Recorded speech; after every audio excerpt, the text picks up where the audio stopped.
राम कृष्ण हरी. विठ्ठल विठ्ठल विठ्ठल विठ्ठल विठ्ठल विठ्ठल विठ्ठल विठ्ठल. कलावज्ञजियोद्धरार्यावतारं कलाङ्काक्तेजोऽधिकामोदिवक्त्रं खलानीशवादापनोदार्यदक्षं समाधिस्थमूर्तिं भजे ज्ञानदेवम्. येनेन जाने हा प्रवास फुला कर्मास भोगी हा प्रपंच सारा. वाटेवरी या विसावा मिळाला नमस्कार माझा या गुरुचरणाला. नमस्कार माझा या गुरुचरणाला. पुंडलिक वरदा हरी विठ्ठल श्री ज्ञानदेव तुकाराम पंढरीनाथ महाराज की जय. संत तुकाराम महाराज की जय. ज्ञानेश्वर माऊली की जय. संत नगरनारायण महाराज की जय. संत बंकट स्वामीजी की जय. संत माणिक बाबा की जय. वैराग्यमूर्ती वामनभाऊ बाबा की जय. संत श्रेष्ठ भगवान बाबा की जय. अखंड वारकरी श्री संत खंडोजी बाबा की जय. आपण यापूर्वी 5 भागामध्ये संत भगवान बाबा यांच्या जीवनचरित्राविषयी माहिती पाहिलेली आहे. आज 6व्या भागामध्ये संत भगवान बाबा यांच्या जीवनचरित्रातील काही आठवणींना उजाळा देऊया आणि त्याविषयी विवेचन पाहूया. पहिल्या भागामध्ये आपण संत भगवान बाबा यांचा जन्म ते नारायणगड प्रवास इथपर्यंत भाग पाहिला आहे. दुसऱ्या भागामध्ये आपण भगवान या शब्दांमध्ये कोणते 6 गुण असावेत जे ज्ञानेश्वर माऊलींनी ज्ञानेश्वरीमध्ये सांगितले आहेत, ते गुण संत भगवान या शब्दात आहेत याविषयी विवेचन केले आहे.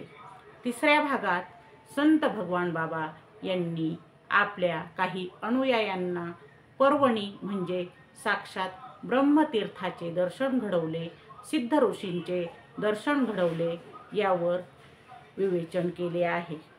चौथ्या भागामध्ये आपण सप्ताहात गीतेबाबाच्या सप्ताह याविषयी माहिती पाहिली आहे. तसेच बैसोनी पाण्यावरी वाचली ज्ञानेश्वरी याविषयी माहिती पाहिलेली आहे. मागील म्हणजेच 5व्या भागामध्ये आपण भीमसिंह महाराज यांची आणि संत भगवान बाबा यांची भेट तसेच शिक्षणाचे महत्त्व याविषयी माहिती घेतली आहे. संत भगवान बाबा म्हणत, शिक्षण हा मनुष्याचा तिसरा डोळा आहे आणि शिक्षण मिळणे हे आवश्यक आहे. त्यासाठी त्यांनी विद्यालय स्थापन केले आणि वसतिगृहही बांधले. पहा, विद्या हे वाघिणीचे दूध आहे आणि ते सर्वांना मिळाले पाहिजे. समाजातील सर्व मुलामुलींना शिक्षण मिळावे असं संत भगवान बाबा यांना वाटत होतं आणि म्हणून त्यांनी वसतिगृह स्थापन केलेलं आहे. इथपर्यंत आपण मागील म्हणजेच 5व्या भागात विवेचन केले आहे. आता आज आपण संत भगवान बाबा यांच्या 6व्या भागामध्ये जीवनचरित्रावर आधारित काही आठवणींना उजाळा देऊया. पहा, जसं शिक्षणाचं महत्त्व संत भगवान बाबा यांना समजलेलं आहे, मग ते प्रत्येक गावात गेल्यानंतर कीर्तनाच्या आधी ते सर्व समाजात फिरत असत आणि सर्वांची प्रेमाने विचारपूस करत असत. एकदा पाहिलेला मनुष्य संत भगवान बाबा हे आठवणीत ठेवत असत आणि त्याची आपुलकीने चौकशी करत असत, त्याला विचारत असत. असेच सर्व गावात गेल्यानंतर संत भगवान बाबा हे तेथील महिलांबरोबर सुद्धा बोलत असत आणि त्यांचीही प्रेमाने चौकशी करत असत. ते महिलांना उपदेश करत असत, माय माऊल्यांनो, तुम्ही मुलांना शाळेत पाठवा आणि मुलांना शाळेत पाठवा, त्यांच्यावर चांगले संस्कार करा. जर प्रत्येक महिलेने आपल्या मुलावर चांगले संस्कार केले तरच हा समाज सुधारेल. कारण आत्ताचे जे मुलं आहेत तेच उद्या एक नागरिक बनणार आहेत आणि त्यांच्यामुळे समाज सुधारण्यासाठी मदत होणार आहे. म्हणून मायमाऊल्यांनो, माता भगिनींनो, तुम्ही आपल्या मुलांना शाळेत जाऊ द्या, त्यांना शिकू द्या आणि त्यांच्यावर चांगले संस्कार करा. पहा, 1934 साली संत भगवान बाबा यांनी सप्ताह सुरू केलेले आहेत. त्यावेळी त्यांनी पहिला सप्ताह पखालडोह येथे चालू केलेला आहे आणि त्यांची सप्ताहाची ही परंपरा चालूच आहे. 1934 ते 1955 या काळामध्ये संत भगवान बाबा हे श्री क्षेत्र नारायणगड धाकटी पंढरी येथे होते. त्यावेळी त्यांनी त्या काळामध्ये 17 सप्ताह केलेले आहेत. हे वार्षिक सप्ताह आहेत आणि या सप्ताहामध्ये स्वतः तेथे 7 दिवस थांबून सर्व समाजाला ते मार्गदर्शन करत आहेत. पहा, हरिनाम सप्ताह आहे आणि ह्या हरिनाम सप्ताहामध्ये पहाटे विष्णू सहस्रनाम, त्यानंतर काकड आरती, गाथा पारायण, ज्ञानेश्वरी पारायण, भजन, कीर्तन, हरिपाठ, भारुड, अभंग अशा प्रकारचे विविध धार्मिक आणि आध्यात्मिक कार्यक्रम हे सप्ताहामध्ये घेतले जात आहेत. संत भगवान बाबा हे समाजाला सांगत आहेत, अरे सप्ताह का घ्यायचे?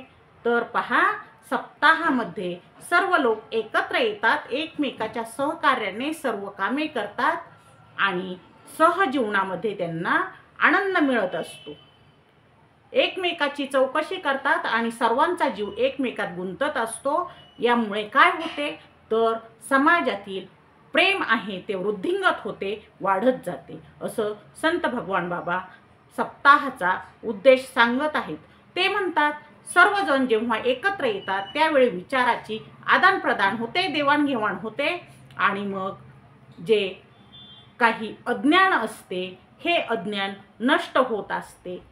समाजातील चांगले ज्ञान आहे ते चांगले ज्ञान लोक अंगीकारत असतात आणि अज्ञान नष्ट व्हायला मदत होत आहे. मानवतावादी असे काही विचार आहेत आणि ते मानवतावादी विचार जोपासले जातात, असं संत भगवान बाबा हे समाजाला सांगत आहेत. या प्रकारे संत भगवान बाबांनी 17 सप्ताह हे नारायणगड येथे असताना घेतलेले आहेत. 1951 साली ज्यावेळी भगवानगड येथे बाबा आलेले आहेत त्यावेळी त्यांनी ते सप्ताह अखंडपणे चालू ठेवलेले आहेत आणि सप्ताह हे आता वाढलेले आहेत, मोठे मोठे होत आहेत, त्यांची व्याप्ती वाढत आहे. सर्वजण एकजुटीने आणि एक मनाने त्या सप्ताहात येत आहेत आणि धार्मिक विचारांची आदानप्रदान होत आहे. पहा, सप्ताहामध्ये सर्वांना आनंद आणि समाधान हे मिळत आहे आणि यासाठीच हरिनामाचा सप्ताह हा आवश्यक आहे, असं संत भगवान बाबा यांचं प्रामाणिक आणि स्पष्ट मत आहे. आता पहा, अशीच एक वेळची गोष्ट, संत भगवान बाबा हे आळंदीला गेले होते.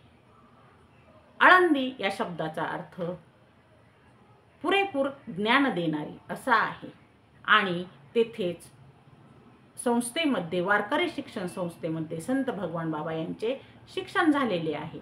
मग आळंदीत गेल्यानंतर वारकरी शिक्षण संस्थेला ते आवर्जून भेट देत असत. तेथे सोनोपंत दांडेकर मामा यांच्याशी संत भगवान बाबा यांची भेट झालेली आहे आणि ज्यावेळी संत भगवान बाबा आले हे पाहताच मामा म्हणजेच सोनोपंत दांडेकर मामा हे उठून उभे राहिले आणि त्यांनी बाबांना आलिंगन दिले.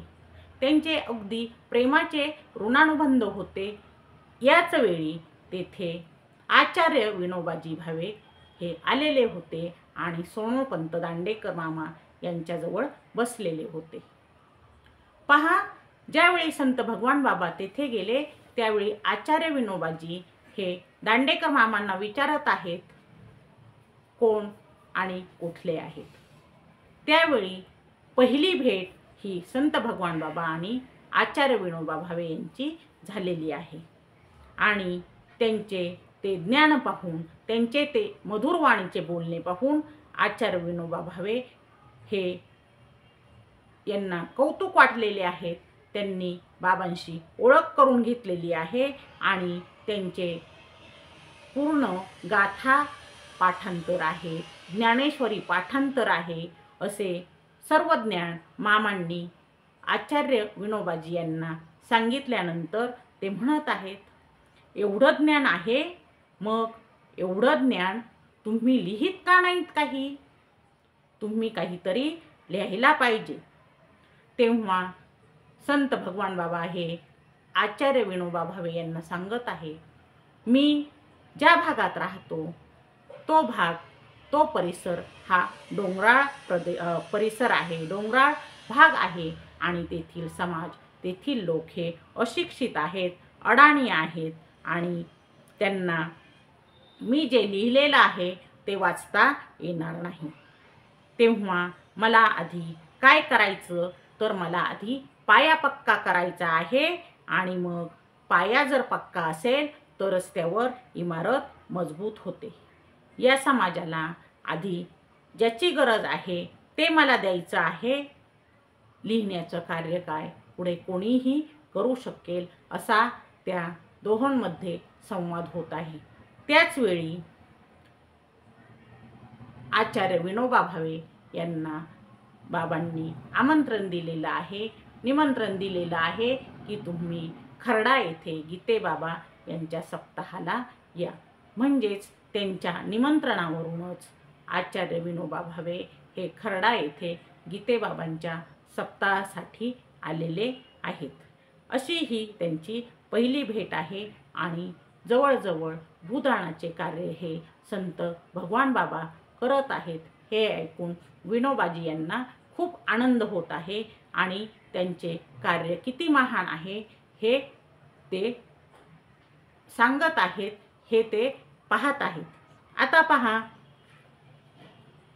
1951 साली नारायणगडाहून संत भगवान बाबा हे भगवानगड येथे आलेले आहेत आणि तेथे पुन्हा त्यांनी सप्ताहाचे कार्य हे सुरू केलेले आहेत.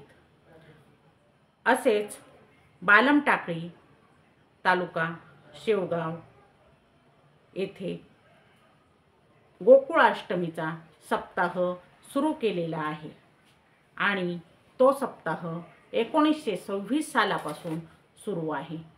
तेथे गोकुळाष्टमीचा सप्ताह आहे आणि दुसऱ्या दिवशी गोपाळकाला होत आहे. पण तो सप्ताह करणारी जी मुख्य व्यक्ती आहे काकासाहेब देशमुख नामक, त्या व्यक्तीचे 1950 मध्ये निधन झालेले आहे. आणि मग तेथील लोक असं म्हणतात की नाही, आता हा सप्ताह होणार नाही, एवढा खर्च काही आम्ही करू शकणार नाही. तेव्हा त्यांना बाबा सांगत आहेत की आपण काय करूया की पैशासाठी जर हा सप्ताह होत नसेल तर हा सप्ताह मी स्वतः करीत जाईल. त्यासाठी तुमच्या किंवा गावाच्या पैशाची मला आवश्यकता नाही. परंतु काकासाहेब देशमुख यांनी सुरू केलेला जो सप्ताह आहे तो मात्र असाच अखंड चालू राहणार आहे असं बाबा सर्वांना सांगत आहेत. त्यावेळी गावातील लोक हे विचार करून बाबांची माफी मागतात आणि त्यांना सांगतात की नाही बाबा, आमची चूक झाली, आम्ही हा सप्ताह आमच्या पद्धतीने अविरत चालू ठेवू, त्यात कुठेही आम्ही खंड पडू देणार नाहीत. याच सप्ताहातील एक कथा आहे ती अशी की एका सप्ताहामध्ये काय झाले की जो एक काकासाहेब देशमुख यांचा काठेवाडी घोडा आहे तो चोरीला गेलेला आहे. सप्ताह चालू आहे आणि कीर्तन चालू आहे. तेव्हा काही लोक घोडा चोरीला गेला, काठेवाडी घोडा आहे चोरीला गेला असं म्हणत आहेत. ही गोष्ट संत भगवान बाबा यांच्या कानावर आलेली आहे आणि त्यांनी खुणेने सांगितले आहे की थांबा थांबा आणि कीर्तन चालू आहे, कीर्तन संपेपर्यंत तो काठेवाडी घोडा पुन्हा इथे येईल, त्यामुळे तुम्ही गोंधळ करू नका असे त्यांनी कीर्तनात आवाहन केलेले आहे. सर्वजण शांत बसलेले आहेत आणि पहा काय आश्चर्य, बाबा जे बोलले तेच झाले. कीर्तन संपायच्या आधी 10 मिनिटे काठेवाडी घोडा येऊन तेथे उभा राहिलेला आहे असे वाचासिद्धी आणि सर्व काही जाणणारे संत भगवान बाबा आहेत. त्यांचे बोल हे नेहमीच खरे ठरत आहेत आणि ते जे सांगतील जे बोलतील ते नेहमी खरे होत आहे.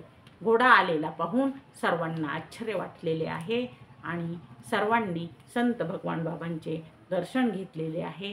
बाबांच्या पायावर नेहमीच सर्व लोक प्रेमाने दक्षिणा टाकत असे.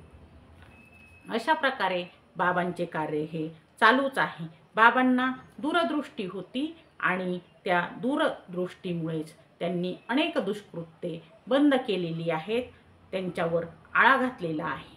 बाबा नेहमी म्हणायचे की सद्गुरू यांचे कृपा आशीर्वाद हे असावे लागतात आणि आपण घोर तपश्चर्या करण्यापेक्षा आपण आपल्या सद्गुरूंचे कृपा आशीर्वाद घेतलेले चांगले. अखंड हरिनाम करा, चिंतन करा आणि आपली वृत्ती ही शांत ठेवा. आपण योगाभ्यास आणि प्राणायाम करा, त्यामुळे आपल्याला अनेक सिद्धी प्राप्त होत असतात आणि आपल्याला अचाट असे कार्य करण्याची शक्ती मिळत असते आणि भक्तिमार्ग हा वाढवावा लागत असतो आणि अखंड हरिनाम सप्ताहामध्ये हे सर्व होत असतं. चिंतन करा आणि वाचासिद्धी ही प्राप्त असल्यामुळे ते सर्व बोलत असत, समाजाला पटत असत आणि समाजही त्यांच्या मधुर वाणीने हा आकर्षित होत असे आणि जे बाबा सांगतील त्याचे अनुकरण करत असत.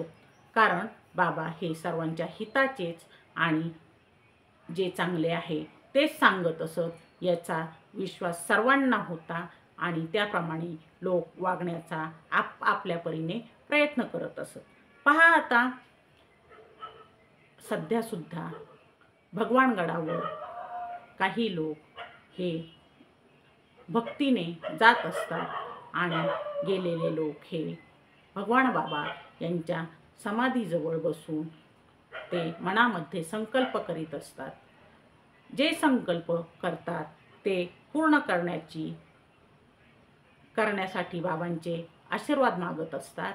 आणि पहा अनेक अनुभव आहेत की जे संकल्प केले जातात ते संकल्प आजही खरे होत आहेत असं सर्व भाविक भक्त हे सांगत आहेत. हे कार्यसिद्धी ही पूर्ण होते असे सर्व भक्तांचे मत आहे.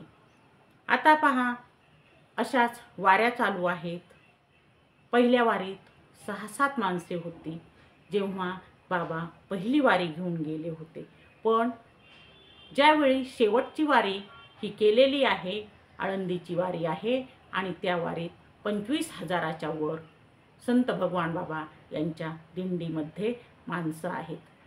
म्हणजे हा अफाट जनसागरच जणू आहे आणि थोड्या लोकांपासून सुरू झालेली ही जी प्रथा आहे, ही जी दिंडी आहे, ही आता अथांग समुद्रासारखी भासत आहे असं कार्य आहे. अनेक लोक भक्तिमार्गाला लागलेले आहेत. बाबांचे म्हणणे असे आहे, जी एक व्यक्ती आहे ही व्यक्ती हरिनाम करत असते आणि हरिनाम करता करताच ती मोठी होत असते. पहा संत भगवान बाबा यांनी एका हरिनामाच्या जोरावर एवढा मोठा लोकसंग्रह केला होता. त्यांनी लोकांना एकत्र आणलं होतं. जो आपापसातला हेवा दावा किंवा मत्सर आहे, तो मत्सर बाबांनी समाजाला विसरायला लावलं होतं आणि सगळेजण एकत्र अगदी गुण्यागोविंदाने राहत होते आणि एकमेकांचे सुखदुःख हे वाटून घेत होते. पहा, आपले परमकल्याण कशाने होते? तर आपले परमकल्याण हे दान दिल्यामुळे होत असते. म्हणजेच मनुष्याने दान द्यावे असे बाबा सांगत असत. पहा, आता जे राक्षस आहेत त्यांनी दया करावी. पहा, राक्षसांनी दया करावी आणि मानवाने दान करावे, म्हणजेच तुमचं कल्याण होईल. आपल्याला दानशूर कर्णाची गोष्ट माहीतच आहे. कर्णा इतका थोर दानी पुरुष नाही. म्हणजेच स्वतःची कवचकुंडल सुद्धा त्याने दान केलेली आहेत. पण पहा, ज्यावेळी एवढे दान करूनही कर्णाला मरण आलेले आहे, तेव्हा त्याला स्वर्गात जागा मिळालेली नाही. का? तर त्याने अन्नदान केले नाही असं त्याला सांगण्यात आलं.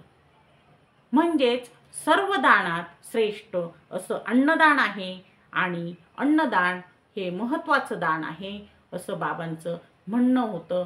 म्हणूनच गडावर आलेला प्रत्येक भक्त याने अन्न घेतलं पाहिजे, प्रसाद घेतला पाहिजे असं बाबांना वाटत होतं. मग पहा, जे दक्षिणा म्हणून धान्यसुद्धा येत असे, मग ते धान्य दळायचं कोठे हा मोठा प्रश्न होता. भाविकांची संख्या, भक्तांची संख्या ही वाढतच होती. मग बाबांनी काय केले? तर गडावरच एक भले मोठे जाते रोवून घेतले आणि तेथे ते जाते ओढण्यासाठी एक रेडा असे. तेथेच आलेल्या धान्याचे पीठ केले जाई आणि भाकरी बनवल्या जाईल. म्हणजेच अन्नदानाचे अखंडपणे काम हे गडावर चालू आहे. आणि तेथे जसे साईबाबांचे पोते आहे, साईबाबाच्या पोत्यातले धान्य जसे संपत नाही, तसेच संत भगवान बाबा यांचे जाते आहे. म्हणजे ही एक म्हणच रूढ झाली की साईबाबांचे पोते आणि भगवान बापांचे जाते. अशा प्रकारे दळण दळून तेथेच भाकरी आणि आमटी बनवली जाते आणि तेथे अखंडपणे हे अन्नदान चालू असतं.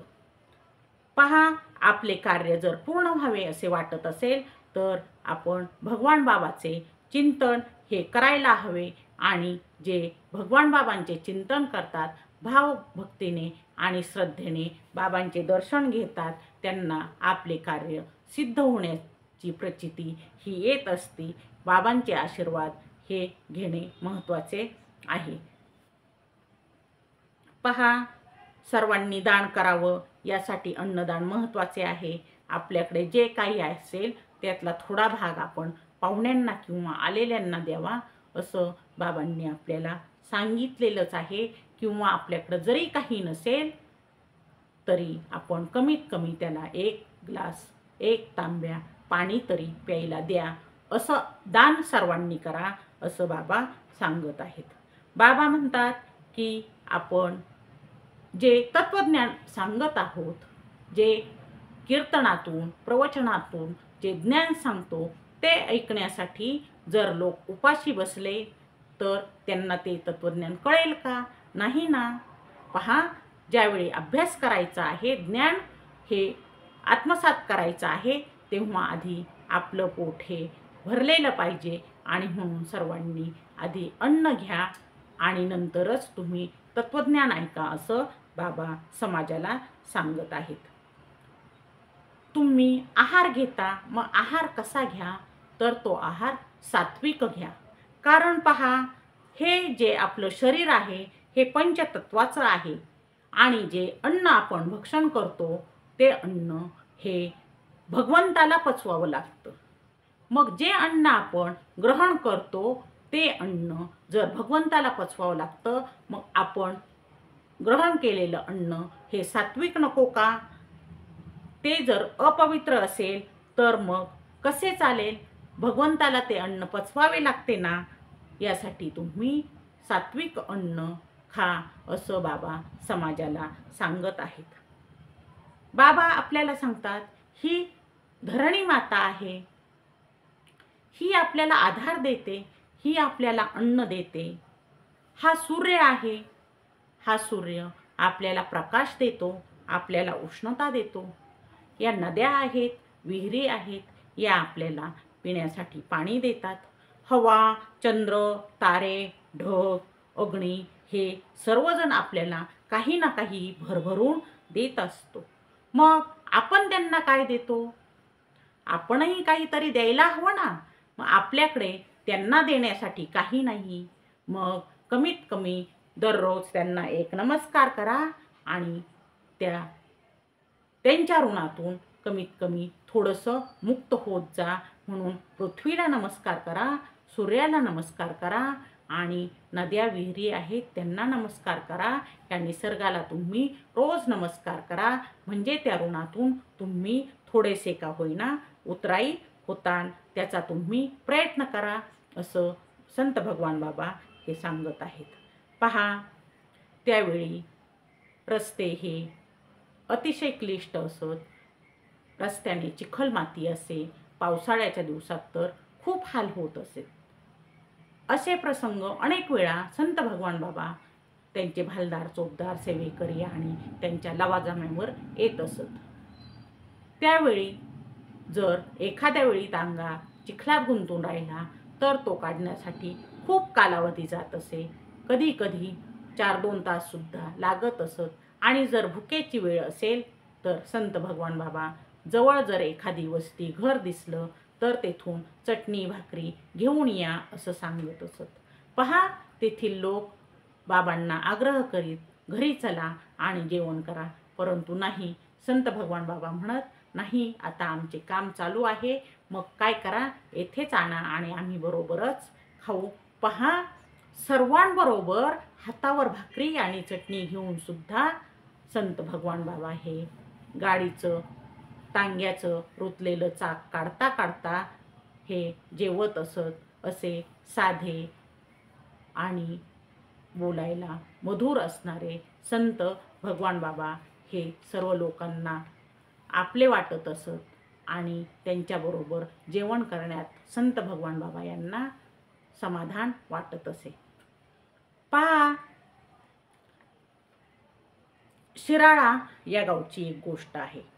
शिराळा या गावी असाच समाज जमलेला होता आणि संत भगवान बाबा गेलेले होते. आता बाबा कधीही एकटे नसत, त्यांच्याबरोबर लवाजमा असे. तेथील एक अतिशय प्रतिष्ठित असा व्यक्ती आहे आणि तो बाबांना सांगत आहे की बाबा, तुम्ही जेवायला चला, आमच्या घरी तुम्हाला जेवायला यावं लागेल. तेव्हा बाबा म्हणतात, हो ठीक आहे, काही हरकत नाही, मग चला ना बाबा.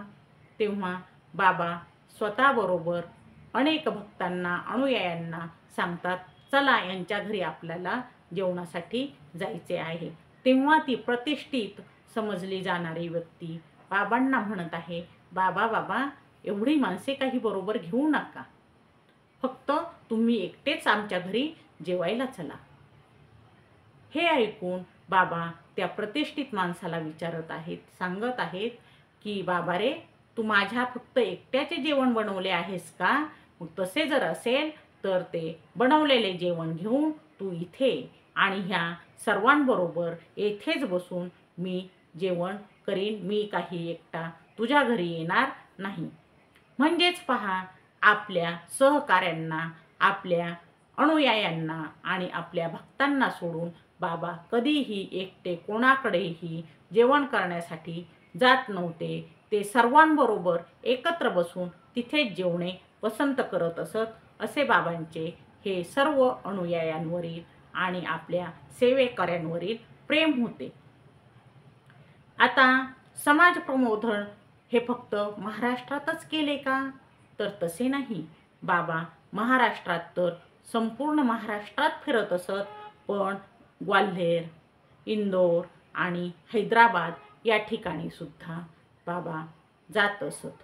त्यांचे तिथेही दौरे असत आणि हे दौरे करत ते सगळीकडे प्रचार करत असत. भागवत धर्माची पताका फडकवत असत. सगळीकडे जाताना बाबांचे एक वैशिष्ट्य असे, बाबांच्या जवळ नेहमी ज्ञानेश्वरी असे आणि ज्ञानेश्वरीचे वाचन ती कंठस्थच असे, परंतु ते केल्याशिवाय बाबांना कधीही जमत नसे. जेव्हा टांगा चालू असे तेव्हासुद्धा बाबा काय करत तर ज्ञानेश्वरी उघडून त्या ओव्या वाचत असत आणि त्याच्यावरचे जे ज्ञान आहे ते इतर टांग्यात असलेल्या लोकांना, बरोबर असलेल्या सेवेकऱ्यांना ते सांगत असत. म्हणजेच प्रवास चालू असला तरीसुद्धा त्यांचे ते ज्ञान देण्याचे कार्य हे चालू असे. बाबांना आळस आणि कंटाळा हे शब्द कधीही माहीत नव्हते आणि ते कधीही आळस करत नसत. ते त्यांच्या मधाळ वाणीने आपले जे ज्ञान आहे ते लोकांना सांगत असत आणि लोकांचे मन हे जिंकून घेत असत. हे त्यांचं अखंडपणे चाललेलं काम होतं. आता पहा, ज्यावेळी प्रवास चालू असे त्यावेळी ते ज्ञान सांगत. अशीच कार्तिकी एकादशीची वारी आलेली होती आणि कार्तिकी एकादशीची वारी होती, परंतु थोडेसे आजारपण असल्यामुळे बाबांना अहमदनगर येथे हॉस्पिटलमध्ये जावे लागले. सर्वांनी आग्रह केल्यामुळे आणि थोडीशी तब्येत खालावल्यामुळे बाबांनी सर्वांचे म्हणणे मान्य केले. पुढे कार्तिकी एकादशीची वारी आलेली आहे आणि बाबा अहमदनगर म्हणजे सध्याचे अहिल्यानगर येथे दवाखान्यात गेलेले आहेत. तब्येत बिघडलेली आहे, कारण नेहमीच धावपळ आहे. नेहमीच धावपळ केल्यामुळे शरीरावर परिणाम झालेला आहे आणि बाबांनी आता विश्रांती घ्या असा सल्ला डॉक्टरांनी दिलेला आहे. विश्रांती घ्यायची आणि मग वारीला जायचे नाही का, असा प्रश्न बाबा डॉक्टरांना करत आहेत. जर वारीला जायचे नाही तर माझ्या जीवनात अर्थ तो काय उरेल? नाही, मी वारी चुकवणार नाही. परंतु इतर सर्वांच्या आग्रहामुळे, डॉक्टर यांच्या सल्ल्यामुळे बाबांना विश्रांती घेणे भाग पडते. पण पहा, बाबांच्या मनात सारखी पांडुरंगाची ओढ आहे, कार्तिकी वारीची ओढ आहे. मग बाबा काय करतात तर लघुशंकेचं निमित्त करतात आणि बाहेर येतात.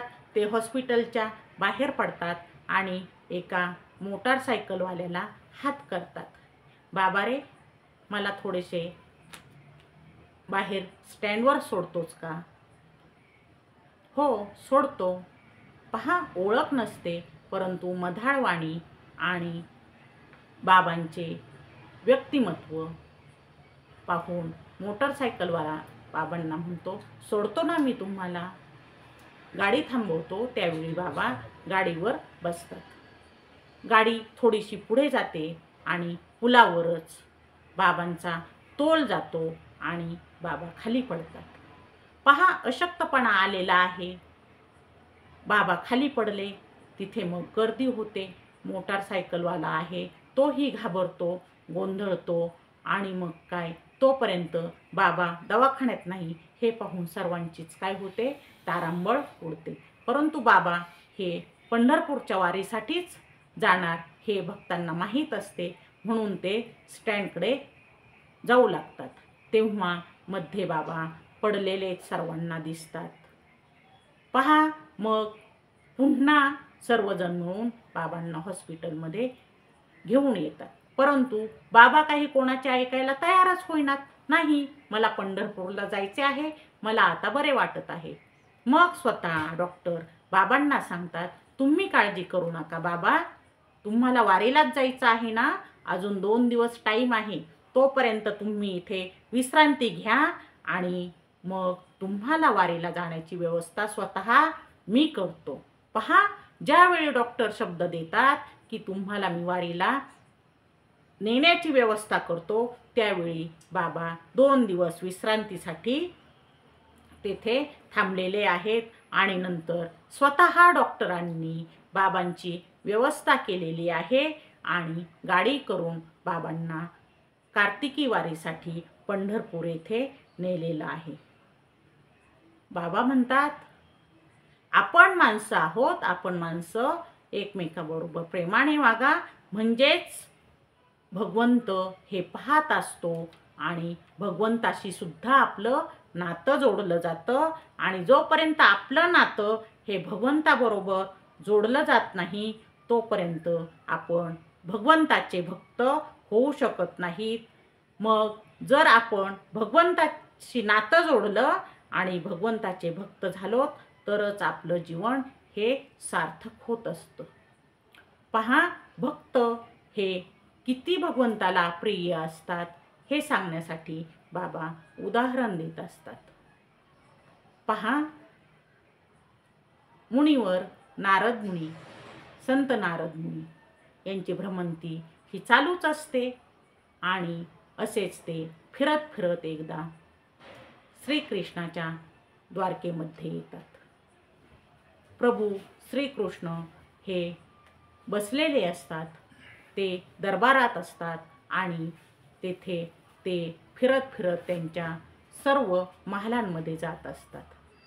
पहा, संत आहेत ते नारद मुनी आहेत आणि त्यांना कोठेही जाण्याची मनाई नाही आहे. ते असेच फिरत फिरत सत्यभामेच्या महालाजवळ येत आहेत. सत्यभामा अतिशय भोळी, अतिशय साधी आणि मुनीवर आलेले पाहून ती नारद मुनी यांना म्हणत आहे, मुनीवर या आणि बसा, इथे बसा. नंतर त्यांच्यात थोडीशी चर्चा होत आहे. तेव्हा सत्यभामा ही नारद मुनींना सांगत आहे की मुनीवर, माझं प्रेम प्रभूवर श्रीकृष्णावर आहे आणि मला असं वाटतं की मला जन्मोजन्मी प्रभू श्रीकृष्ण हे पती मिळावे. मग मी यासाठी काय उपाय करू? काय केल्यामुळं आमचं हे नातं जन्मोजन्मी राहील? त्यावेळी संत नारद मुनी हे सत्यभामेला सांगतात, यासाठी तुला दान द्यावं लागेल. हो, मी काहीही दान देईल. काय दान देऊ? पहा, तसे कोणतेही दान चालणार नाही, तर तुला जे आवडतं तेच दान द्यावं लागेल. म्हणजेच मग तुझी जी इच्छा आहे ती पुढच्या जन्मी ही पूर्ण होईल. मग मला प्रिय श्रीकृष्ण परमात्मा आहेत. हो, मग त्यांचंच दान दे. मी दान देईल हो मुनीवर, पण त्या श्रीकृष्णाला दान कोण घेईल? तेव्हा नारद मुनींना हेच हवे होते आणि नारद मुनी हे सत्यभामेला सांगत आहेत की मी घेतो परमात्म्याचं दान. दे, तू मला दान दे. पहा, भोळी सत्यभामा उठते आणि पाणी घेऊन येते आणि श्रीकृष्णाचं दान, परमात्म्याचं दान नारद मुनींच्या हातावर सोडत आहे. नारद मुनींना आनंद होत आहे. आता परमेश्वर, परमात्मा, भगवंत जो आहे त्याचं दान मला मिळालेलं आहे आणि आता जगाचा मालक मी झालो आहे. परमेश्वर परमात्मा हे माझे दास झाले आहेत, असं नारद मुनी म्हणत आहेत. आणि ते दरबारामध्ये गेलेले आहेत. ते परमात्म्याला, श्रीकृष्णाला काय सांगतात? जेव्हा परमात्मा म्हणतात, या नारद मुनी बसा, तेव्हा नारद मुनी परमात्म्याला म्हणतात की अहो परमात्मा, जगन्नाथ, आता तुम्ही जगाचे मालक नाहीत, तर जगाचा मालक मी झालो आहे आणि तुम्ही माझे दास झाला आहात. पहा, हे माझे ओले हात पहा. आत्ताच सत्यभामेने तुम्हाला दान दिले आहे आणि आता तुम्ही माझे दास झाले आहात. आता संत नारद मुनी हे विष्णू भक्त, नारायण नारायण हा त्यांचा नेहमीचाच जप आहे आणि ते खरे भक्त आहेत, परमात्म्याला आनंद होत आहे आणि ते म्हणतात मी भक्ताचा दास झालो. हो, सांगा मुनिवर, काय सेवा करू तुमची? छान झाले, मी तुमचा दास झालो. मला तर तुम्ही खूपच प्रिय आहात. काय करू, मी तुमची वीणा सांभाळू का? नाही हो, वीणा घेऊ नका, ते तर माझं मुख्य भांडवल आहे. मग काय घेऊ? ह्या माझ्या खडावा घ्या आणि ह्या खडावा घेऊन चाला. पहा, परमेश्वर परमात्म्याला एवढा आनंद होतो, एवढा आनंद होतो. मुनिवर यांच्या खडावा परमेश्वर परमात्मा स्वतःच्या डोक्यावर घेतात आणि त्या खडावा डोक्यावर घेऊन ते आता मुनिवर यांच्या मागे मागे आनंदाने चालत आहेत. कारण आपल्या भक्ताच्या खडावा ह्या डोक्यावर घेण्याचं भाग्य मिळालं. पहा, त्यावेळी जर आपल्याला कोणी सांगितलं असतं की माझ्या एवढ्या चप्पल खडावा सांभाळ, तर आपण काय केलं असतं हो? आपण त्या एखाद्या कागदात किंवा पिशवीत गुंडाळल्या असत्या आणि मग त्या हातात घेतल्या असत्या. परंतु परमेश्वर परमात्म्याने आपल्या भक्ताच्या खडावा ह्या डोक्यावर घेतलेल्या आहेत. म्हणजेच परमेश्वर परमात्म्याने भक्ताच्या खडावांना स्थान हे सर्वोच्च ठिकाणी दिलं आहे, ते डोक्यावर दिलं आहे. परमेश्वर परमात्मा हा पत्नीला स्थान पायाजवळ देत आहे, आपल्या पुत्राला स्थान हे नाभीजवळ देत आहे, भक्ताला स्थान हे छातीजवळ देत आहे. तर भक्ताच्या पायातल्या ज्या खडावा आहेत त्यांचं स्थान मात्र भक्ताच्या खडावाचं स्थान हे परमेश्वराच्या डोक्यावर आहे.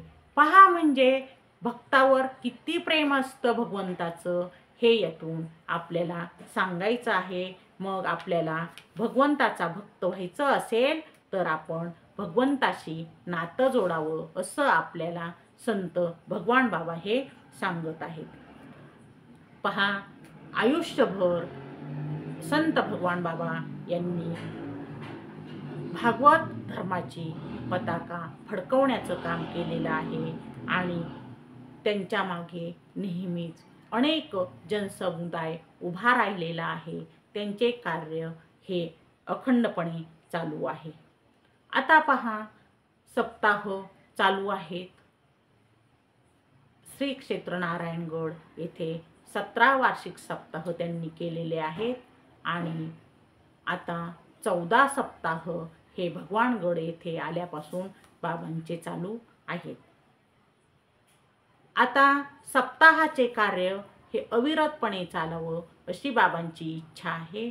कारण सप्ताह हे आता व्याप्ती वाढत चाललेली आहेत, मोठे होत चाललेले आहेत, अशीच एक वेळची घटना आहे.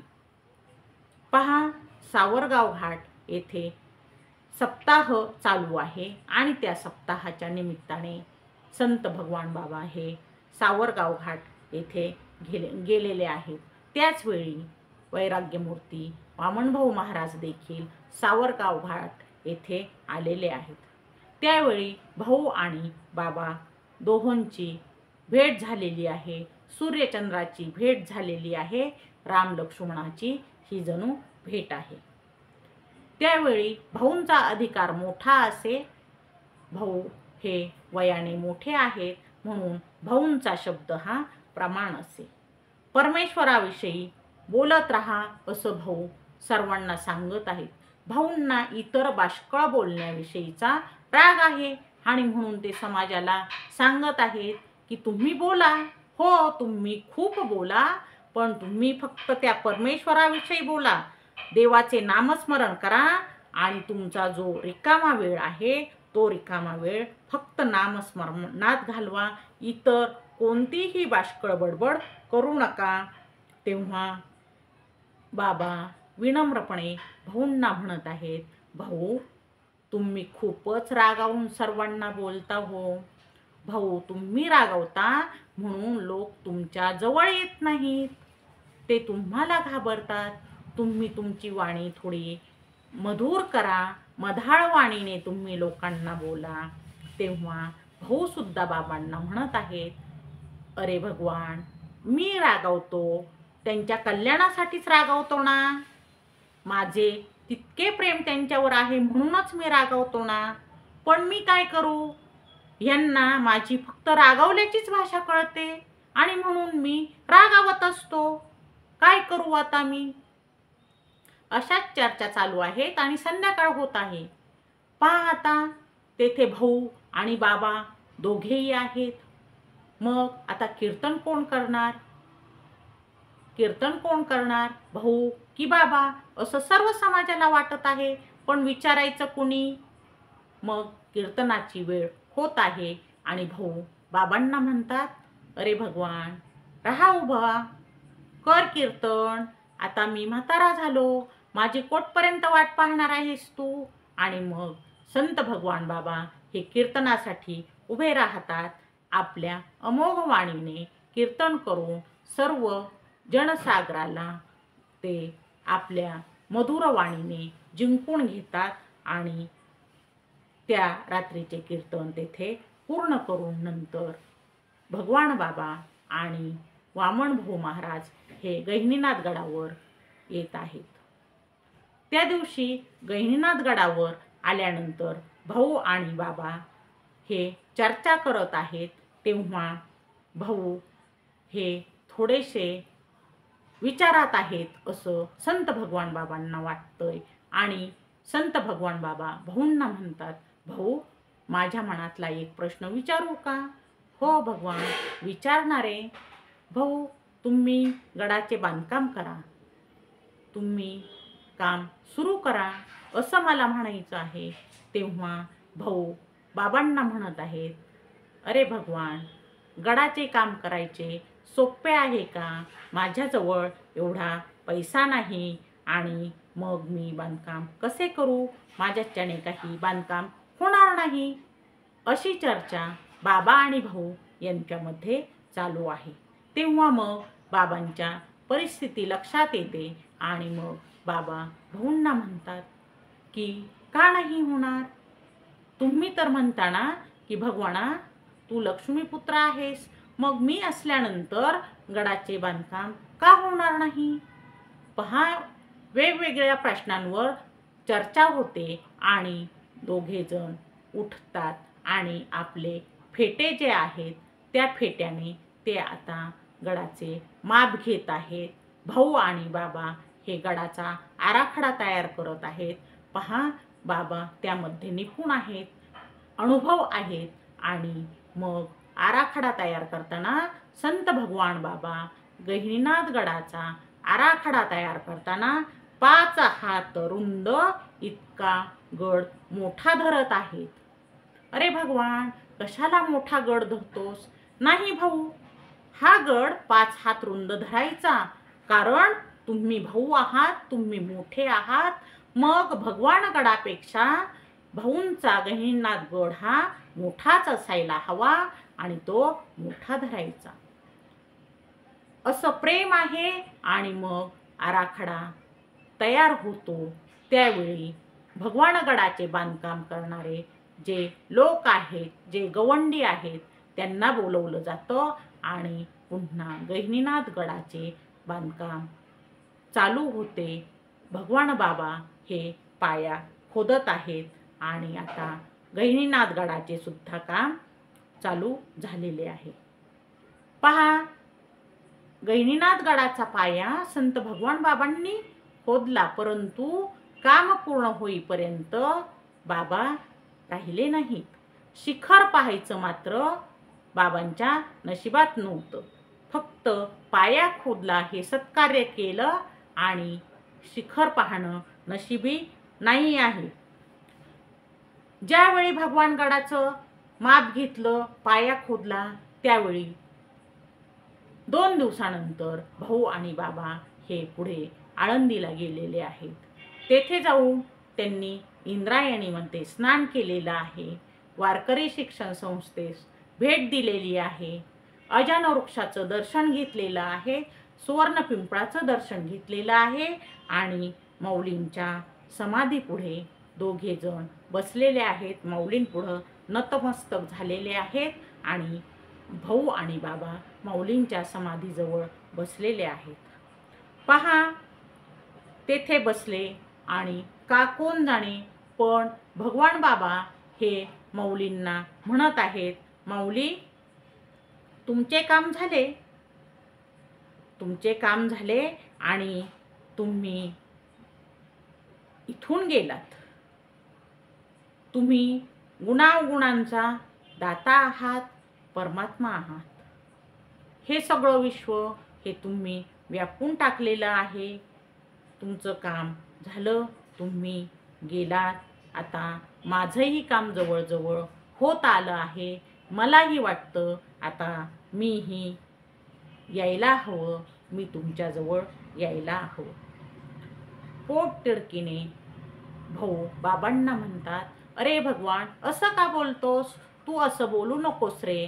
अरे मी मोठा आहे आणि तू माझ्यापेक्षा छोटा आहेस, तू का बोलतोस असं.